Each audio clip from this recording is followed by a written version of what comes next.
Hi, I'm Mike Cherniffsky, and you are listening to This Podcast is Uncalled For.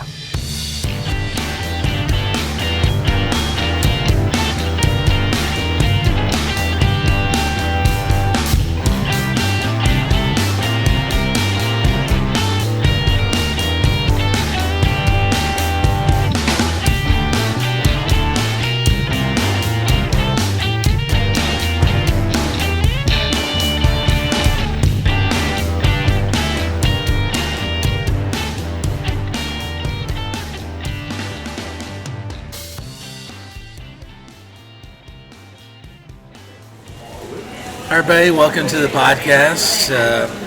Joining me today, another Shawnee Mission West Viking, former football player on the Vikings football team, former ski dog, intramural basketball player, and noted Raiders fan. Man, I just simply know as GA, Grant Adams, joining us on the podcast. Thanks for having me, bud. All right. So, yeah, it's been a while since I've seen you in person. So. I'll say physically, yes. Yeah. I'm thinking probably Caston's wedding, maybe? Ooh, if that even. I don't know if I was invited. Oh, wow. That's coincidentally the last wedding I went to. Yeah. So, managed to make a thorough ass out of myself at that wedding. Yeah, it's all right. Someone's got to. In front of Ivy Leaguers and all that.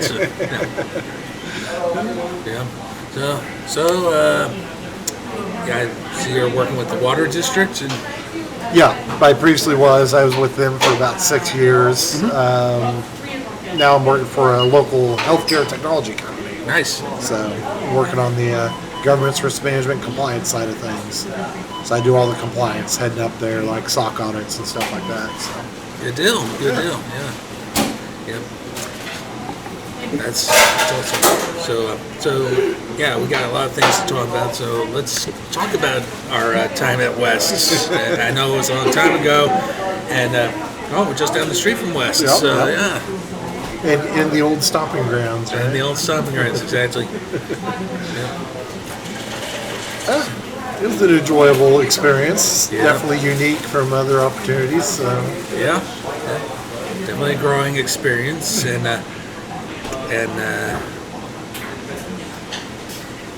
the big thing everyone keeps asking me when I mention I went to West, did you know Jason Sudeikis?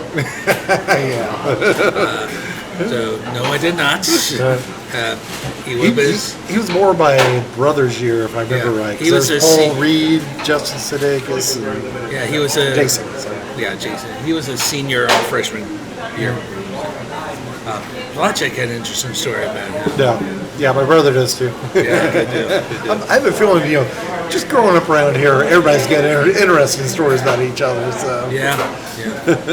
So, on the subject of it, how's your sister and your mom? Good. My parents still live right there in Lenexa. My sister is actually works right down the street from where I work and lives right down the street from where we're at right now. Yeah. So. Awesome. Yeah, all the families in the area, brother and his wife and kids, they were out in Mill Valley, and good deal. Just as local can be, Yeah, absolutely. For context for our audience, his sister was a equipment manager on the football team, and his mom helped out. One of the nicest ladies I ever met. She has her moments, right? Yeah. And of course, on the subject of football, for full disclosure, I did mention it in my intro to you. You're a big Raider fan. Yes, sir. How did that happen, first of all? Probably about 6 or 7 years old. My dad was downstairs watching a game, and I went down and see what he was up to. And it was the Raiders versus, I believe, the Chargers at the time. This was at the old Coliseum, the LA Coliseum Stadium. And just sat down and watched and was just mesmerized by players like Howie Long and I'm trying to think. Number 83 is a wide receiver, ex-Chicago Bears receiver, and got signed to the Raiders I think a year before that. But just loved the commitment to excellence, just family-oriented type of team. And Al Davis, of course, it's just a flashy guy. Yeah. I think that was about the same time I became a Ram fan, actually, because that was I liked the helmets. Yep. And Dickerson was. Oh, yeah. And I actually got to meet Eric Dickerson just before his Hall of Fame induction. So Yeah. And of course, you mentioned Howie, one of the best.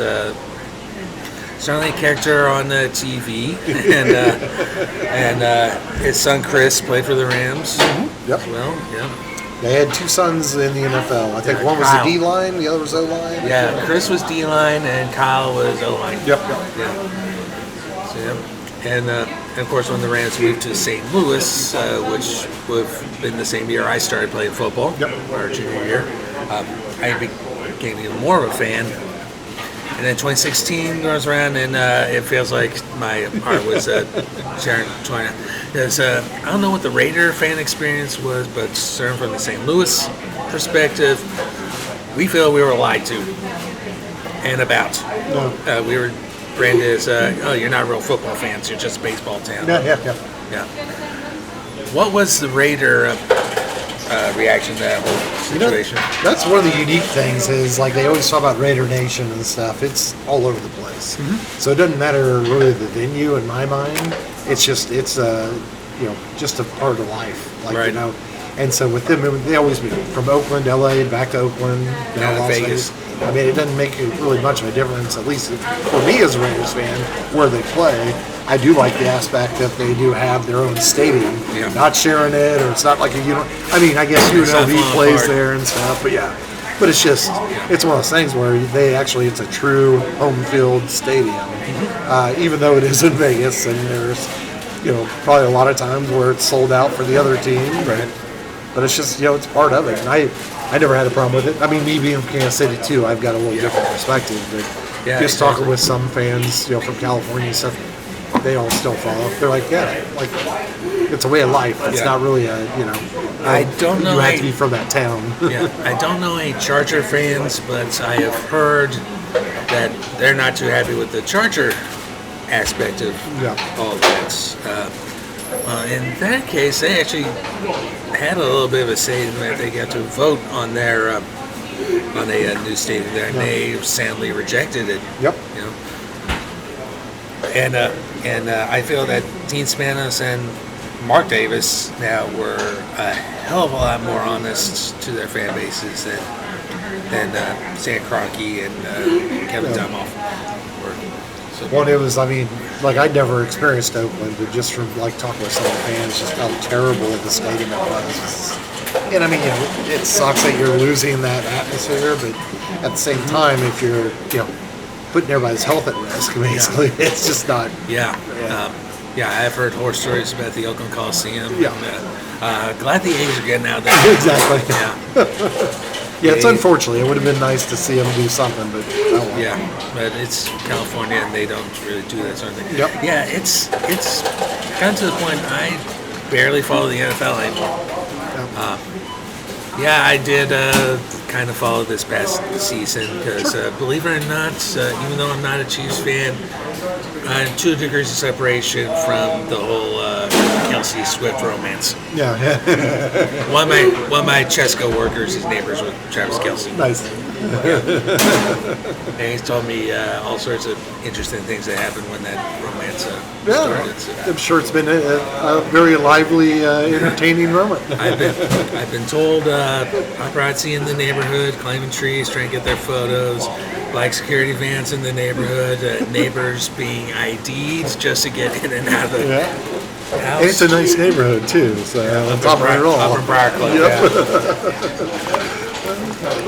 Nice and open pretty much everywhere. That's where a lot of my work is right now. It's up north and in Blue Springs. So, Nice. yeah. So yeah, that was interesting. And then to find out that my now 12-year-old niece is a big Taylor fan. Go figure. I mean, Yeah. If you happen to see her, as though I know her, could you tell her I love her? Yeah, but yeah, that's just interesting to be just within the proximity of that. Oh, yeah. But yeah, I don't really follow the NFL much anymore. I have become a fan of the XFL and now the UFL after that. Yeah. And even more specifically, the St. Louis Battlehawks. Yeah. Yeah. I'm a bigger college fan than I am NFL anymore. So I don't know. It's kind of gone more the NBA way, where it's like want more publicity, more money, and it's just kind of green is king type of deal. And Right. I feel like they try to manipulate the game itself. However, I mean, whether it's through officiating or whether it's through just managing the teams and how they can manipulate the salaries and change things up, it just cracks me up. It's different. And for our audience listening, Grant is currently wearing a University of Kansas shirt. Go KU, Rock Chalk. Yeah.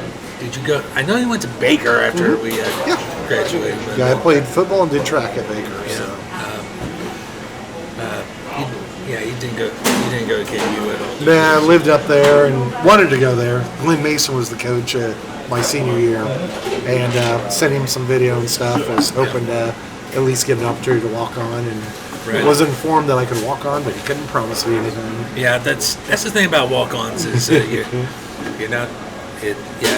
Unless you have a full scholarship, there's no way you're getting on the team. Well, the funny part about it was 3 months later he left to go to Minnesota, so and took one of the running backs with him. I think he was a Lathan North kid that was playing the JUCO.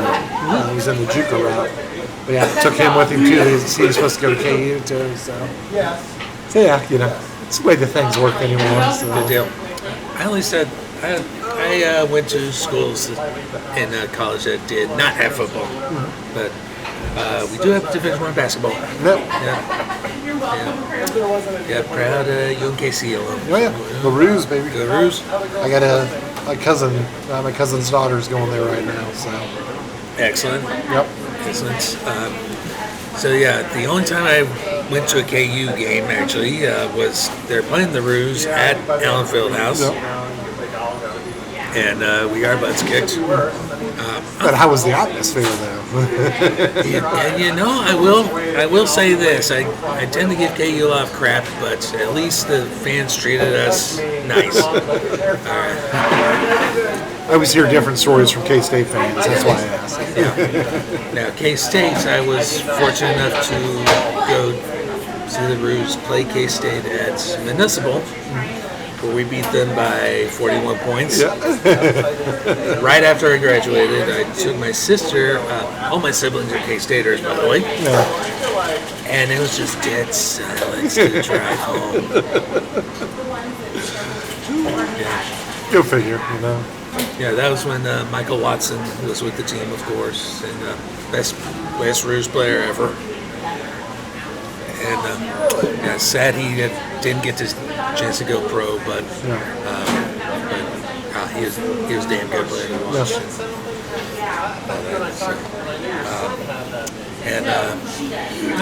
Lots of positives coming out of UMKC. Like we got the streetcar extension. The terminus will be on the UMKC campus, which makes perfect sense. Yeah. If they were still playing Municipal, you could just jump on the streetcar at UMKC, take it to the Power Light stop that's closest to Municipal, and then just walk a couple blocks to Municipal and then all the way back. Yep. That would have been awesome. Speaking of all that, what do you think about the stadiums? The discourse in the stadiums. I think you know how I feel about the Royals.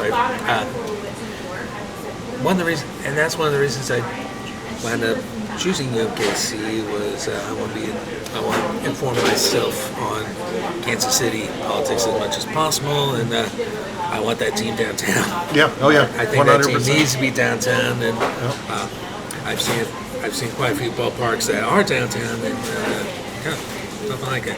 Yeah, it's a unique situation that they have, but being downtown, I agree. I think that would just send it over the top. And the day we're recording this, yesterday they put out a story that they're looking at Washington Square Park, yes. which is right across from the Westin. Okay. and right across from the Union Station. Yeah, I saw some of the pictures. I just couldn't figure it out. I was just like, that's weird. Yeah, so you're literally at Crown Center and Union Station, right there. Yeah. Streetcar right there, and people are complaining about parking. Well, what does Crown Center have plenty of? Even though it's not really free anymore, parking. Yeah. So and yeah, you got the shopping mall there. You got the Westin, the hotel is right there. Players will stay there anyway. That's where they stay now. Yeah. Yeah. So. I know this, having worked security at the Westin. In fact, one of my Westin stories involves living Dwight Freeney, now in the Hall of Fame, into his hotel room. Yeah. Nice guy. Yeah. Very nice guy. So. Yeah, I really liked the first location they proposed, but it kind of became a publicity nightmare. So unfortunately, it fell through. It's gone. East Village, I think that still would work because it really is empty field. Yeah. Then they also had a plan for North KC, which kind of sort of would work, but I feel like you're just kind of replacing what they have now. Like it's still going to be kind of a crazy drive for the majority of the southern fans. You know, the South Johnson County, South. The only people who benefit from being close to Kaufman now are people in eastern Jackson County, Independence, Blue Springs, Raytown. Yeah. And really, this is another reason you put ballpark downtown. What's there to do around Kaufman except for Taco Bell? Party and tailgate. Both of which I don't really associate with baseball. Those are more of a football. Those are more football things. 100. So yeah, with the Royals, they definitely need to be downtown. Heck, I would have been fine with where the KC Star Printing Press was too. Yeah, and that was the one I thought would have gone through. Yeah, but too many people, especially people I know, you know who you are, just bitching about it. Where are people going to park? That's another thing you hear a lot. Well, like the new businesses too, like complaining about being relocated or not even going out of business. It's like, well, the Crossroads is a big district, A. B, how many of these people have actually been to those businesses? Well, how long are most of the businesses even around, let alone how long they're going to be around? I mean, to me, I felt like it'd be more of an injection of, revenue rather than taking away from it. So, absolutely. And this is to help out a team that's in the lower tier of revenue in Major League Baseball. I think it's the two Florida teams, and then it's the Royals. St. Louis seems to have figured it out. Houston figured it out. Houston, that's a similar situation to Kaufman. The Astrodome it's still standing, by the way. Nowhere near downtown Houston, as opposed to Inmate Park, which is in downtown Houston. In fact, they repurposed their old Union Station to build that. So if Houston can figure it out, so can we. For the Chiefs, I don't care where if they want to stay at Arrowhead, fine. If they want to move to KCK, fine. It seems like a lot of people have been on the KCK bubble, like with the star bonds and everything else they're going to propose. I just think it's terrible that you have these owners that are billionaires that can't fork over more than a couple $100,000, and it ends up being the taxpayers being sucking up the rest of it. Right. I think it's just terrible. But it's terrible. Yeah, I agree. I do agree it's a terrible system, but unfortunately that's what we have in this country. They seem to have figured that out overseas. Like, I'll use Germany as an example because I have gotten into soccer lately. In Germany, those clubs are required to be 50% plus one owned by the fans. Kind of like a Green Bay type of revenue. Exactly, kind of Green Bay. By the way, my sister is a Packer shareholder. There you go. Yeah. $250 one time, and they still send her stuff. So it's That's a pretty cool. More fan shareholders of the Packers than actual residents of Green Bay, Wisconsin. Talk about buy-in. I mean, hey, you're truly a fan. Yeah, there you go. Yeah. All right. So let's go back to West for a sec. Yeah. Coach Shelton, I guess you heard he had lung cancer and started participating in the cancer walks. I've started participating in those cancer walks. Coach is doing great. He's been there every year I've been there, and I'm planning on doing it again this year. It'll be on my birthday this year, so yeah. So just to get that squared away, and he did charge me with getting as many Vikings as possible to show up. So far, no one's taking me up on it. But no, that's been a fun cause and everything. And I also had a friend who died of lung cancer. Yeah. So yeah, it's both ways. Yeah. Mm-hmm. Yeah. Cancer's not a friend to anyone. No. My mother had breast cancer. That's not what killed her though. But she did have breast cancer. My sister had thyroid cancer, and it's still with us. She has to be on meds all the time. My youngest brother had a mouth cancer that is fortunately treated. So Nice. yeah. And of course, I mentioned Sudeikis and the fact that he based the Ted Lasso character on Campbell. Mm-hmm. Yeah. Oh yeah. Yeah.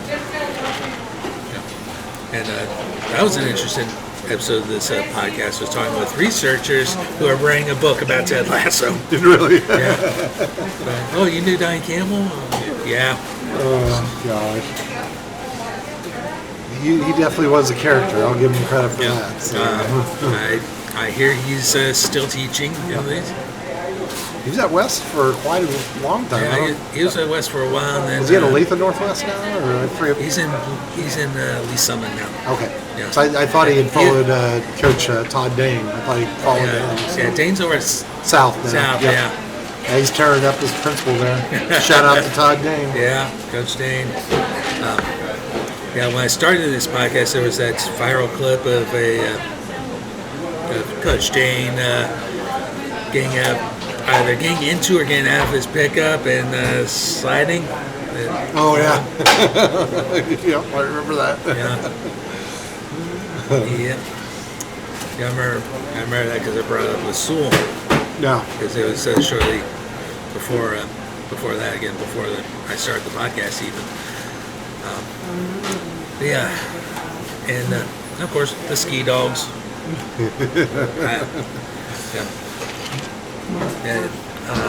You're the second ski dog who's been on the podcast after C. Yeah. Of course. Oh, yeah. That was a lot of fun. Well, and you haven't had Cassett on this podcast? I have not had my Cassett. gosh. I figured if anybody, he'd So- be first. Yeah. Bratz, the invite still stands if you are listening.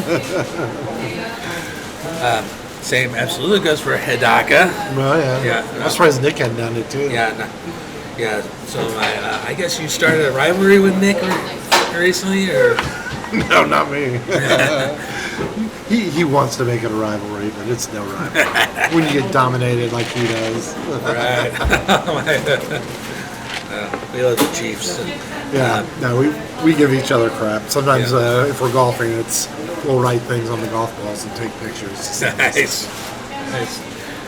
Yeah. That is something I've never gotten into, golf. I digress. But there are plenty of other Vikings that could be on. I consistently hear Panos as a possibility. Ben or TJ? TJ. Good. Yeah. TJ, let's make it happen. And of course, a cadre of guys we know too well, Bubba and Peaches. Ronnie. John and Paul, they're still around. So. Ebbs. Yep. Oh yeah, Charlie. Bubba's still around. Bubba, His boy is finishing up high school. His boy is finishing at the star quarterback at Gardner Edgerton. Yeah. Shout out to the Gardner Edgerton football team because The Bulls, is that what they were? I think they're actually the Trailblazers. Is what their name is. But yeah, they've been tearing it up. Yeah, between them and Mill Valley, they seem to do very well. So. Yep. And I think Mill Valley is 5A. Yes. Yeah. And Gardner Edgerton's 6A. Oh, yeah. But I think they're both in the Sunflower. That's what I thought too. With the 5As, like Blue Valley Northwest was when we were in school, they'd bounce around. So they'll play a lot of 5A schools, and then be in the conference, the Sunflower Conference, or whatever it's called now. So. Well, it was Sunflower League when we were there. So also for our listeners, Sunflower League and high school sports, the Shawnee Mission District, the Olathe districts, Lawrence, some of Blue Valley, Lawrence, Gardner Edgerton now, Leavenworth at one point. I think they're out now. Are they? That was always fun going up to Leavenworth to play football, and the early games. They just stunk when we played them, and we weren't that much better. But oh my God, Leavenworth was terrible. Oh, man. That was the one guaranteed win. And we were there. Lawrence was good, and Olathe North was good. Yeah, Lawrence was right as they were about to split to do Free State. This is before Free State became a thing. Yep. And Olathe North, of course, we had Arlen Bruce, Inyaka Impwal, pre-Darren Sproles. Yep. Yeah, he was a sophomore when we were seniors. Probably. They always had speed. Always had a speedy running back. So. Yeah, those were two of them right there. Let's see. Well, I guess everyone was good compared to us, but no, it was fun. That was all good fun. Of course, intramural, that was just within the school, and we had our big rivalry, even though we didn't play them, with BSO, and probably a minor rivalry with the ROTC team. Which, if I hadn't started the Ski Dogs, I probably would have been with the ROTC team. Because man did all 4 years with ROTC. Then very briefly joined the Navy. Lasted all of 2 weeks, and Sewell talked about that party they threw for me after I came back. Where I got so wicked drunk, I was wearing one of those Ski Dogs shirts that I had made up, and I vaguely remember that party.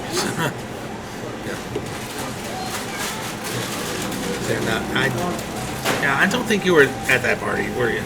I thought I was. Maybe you were. Yeah, I thought I was. It was that long ago. That's where in our 40s, which is. So I knew we'd usually go out to Weller's parents to throw some parties. This one was at Finley's. Zach, I was gonna say Finley, because his mom was always traveling. So. Finley would be an interesting guest for the podcast. Well, so that's the other one. I'm surprised because he's still local, I think. Finley does not follow me on social media. I don't even know if I'm friends with him on Facebook or follow or whatever. So. Yep. Casson certainly does. Hidaka certainly does, and all the other guys we've talked about do. And just open a fight to all those guys. Come on. All right. So let's. Let's go and close. What are your thoughts this coming sports year? We got the NFL starting up again. We got college sports starting up. Your conference, the Big 12, is growing. Yeah, I like it. I like the fact that they finally, I mean, it wasn't the conference that pushed them out, but seeing Texas and OU go was relief, to say the least. You talk about just a money suck. I mean, just everything was bent to their will, and they kind of, I don't know, in my mind, I felt like they kind of pushed the conference down more than, pushed it up to a higher elevation. So I'm excited. I'm glad. I was always an Arizona State fan, so I'm glad to see them in Arizona join. Utah's got a good team, and we'll kind of see what the way the rest of it plays out. Well, I'm excited. Well, of course, I'm a big Deion Sanders fan. And, the Colorado Buffaloes. And, can't get through a day without something, some story about Deion or one of his kids or something. He's got 2 kids on the team. Yep. He's got another kid, Shador and Shiloh, and then his oldest son, Deion Jr., doing all the social media video. He does a really good job. Well, Warren Sapp is coaching. Warren Sapp is now a coach there. Yeah. So you got 2 Hall of Famers there on that team coaching. And, exciting times if you're a Buffs fan. Yeah. All right. Well, Grant, thanks for being on the podcast. Yeah, thanks for having me, bud. All right.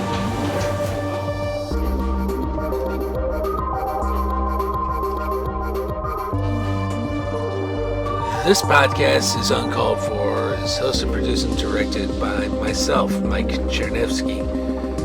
The opening music is Iron Bacon by Kevin MacLeod at Incomtech.com. Licensed under Creative Commons by Attribution 4.0 license. Our outro music for this episode is Reflect by Evan Schaefer. Licensed under Creative Commons by Attribution 4.0 international license.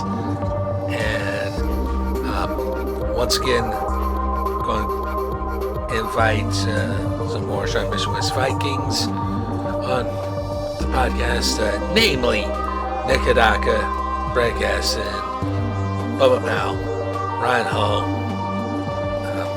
Charlie Evelyn, and a few others, even John and Paul Peach. So contact me any way you can, and I hope to get you guys on. West is the best. If you are in the United States or Canada, you can call us at 816-832-5160. Leave your message or question for us, and if we like it, we will play it on the podcast. Please support the podcast and purchase our exclusive Uncalled For merchandise. T-shirts, sweatshirts, mugs, stickers, and so much more. Go to www.cafepress.com/uncalledforpod. Thank you so much for listening. We will see you next time.